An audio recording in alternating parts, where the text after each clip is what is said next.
பிரியமானவர்களே, இயேசு கிறிஸ்துவின் நாமத்தில் உங்களுக்கு என் அன்பின் வாழ்த்துக்கள். இந்த இடம் ரொம்ப அழகாக இருக்குதா? ஒரு மலை மேலே ஒரு கேபிள் காரில் ஏறிக்கிட்டே இருக்கிறோம். ரொம்ப அழகான ஒரு இடமா இருக்குது. சரி, ஆண்டவர் இன்றைக்கு உங்களுக்கு ஒரு வசனம் கொடுக்கிறார். 147 சங்கீதம் 3வது வசனம், இருதயம் நொறுங்குண்டவர்களை குணமாக்குகிறார், அவருடைய காயங்களை ஆண்டவர் கட்டுகிறார். இருதய நொறுங்குண்டவர்களை குணமாக்கி அவருடைய காயங்களை கட்டுகிறார். நம்முடைய சரீரத்தில் காயம் ஏற்படுவது உண்டு.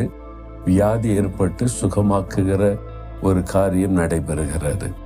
நம்முடைய இருதயத்திலே கூட சில பாதிப்புகள் உண்டாகி இருதயத்தில் சுகம் வர வேண்டியது அவசியம். காயம் கட்டுவது அவசியம்.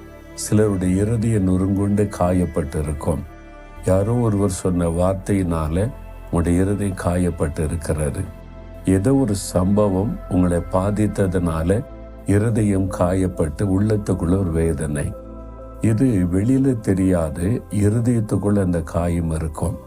முகத்தில் அந்த காயத்தினுடைய பாதிப்பு வெளிப்படும். ஒரு துக்கம், சோகம், சோர்வு, அந்த மாதிரி நீங்க பாதிக்கப்பட்டிருக்கிறீங்களா? இந்த மாதிரி சொல்லிட்டாங்களே, இந்த மாதிரி நடந்துட்டு, இந்த மாதிரி எனக்கு செய்துட்டாங்களே அப்படின்னு இருதயம் காயப்பட்டு இருக்கிறதா? ஆண்டவர் இயேசு உங்களுடைய இருதயத்தின் காயத்தை அறிந்த ஒரு தேவன். காரணம், அவரை நிறைய பேர் காயப்படுத்தினாங்க. ஜனங்களுக்கு நன்மை செய்து பிசாசு பிடித்தவங்களுக்கு விடுதலை கொடுத்தால் நீர் பிசாசு பிடித்தவன் என்று அவரை காயப்படுத்தினாங்க. இயேசுவை குற்றப்படுத்தினாங்க. பொல்லாத வார்த்தைகளை சொல்லி அவருடைய உள்ளத்தை வேதனைப்படுத்தினாங்க. அதையெல்லாம் அவர் சகித்து கொண்டார். நம்முடைய இருதயம் காயப்படும் போது அந்த வேதனைகளை விளங்கி கொள்ளுகிற ஒரு ஆண்டவர். உங்களுடைய இருதயம் காயப்பட்டு இருக்கிறது. அதனால தான் ஆண்டவர் இயேசு உங்களை பார்த்த, மகளே, மகனே, நான் உன் இருதயத்தின் காயத்தை மாற்றி உன்னை குணமாக்குகிற தேவன் என்று சொல்லுகிறார். ஆண்டவரிடத்துல உங்களுடைய மனம் திறந்த அந்த காயத்தை சொல்லுங்க. இந்த காரியம் என்னை காயப்படுத்தி விட்டது, இந்த வார்த்தை என்னை காயப்படுத்தி விட்டது, இதுதான் என் மனசுல நினைத்து வேதனைப்பட்டு கொண்டே இருக்கிறேன், எனக்கு உதவி செய்யுங்க என்று சொல்லுங்க.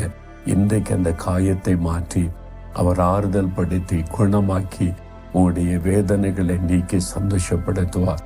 இருதயத்துல கை வைத்து சொல்லுங்க, ஆண்டவரே, இருதயம் காயப்பட்டு போனது, உள்ளத்துக்குள்ள இந்த வேதனை, மன வேதனை துக்கப்படுத்தி கொண்டே இருக்கிறது.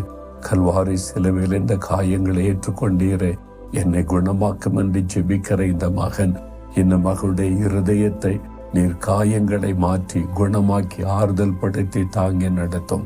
இயேசுவின் நாமத்தில் ஜெபிக்கிறேன் பிதாவே. ஆமேன், ஆமேன்.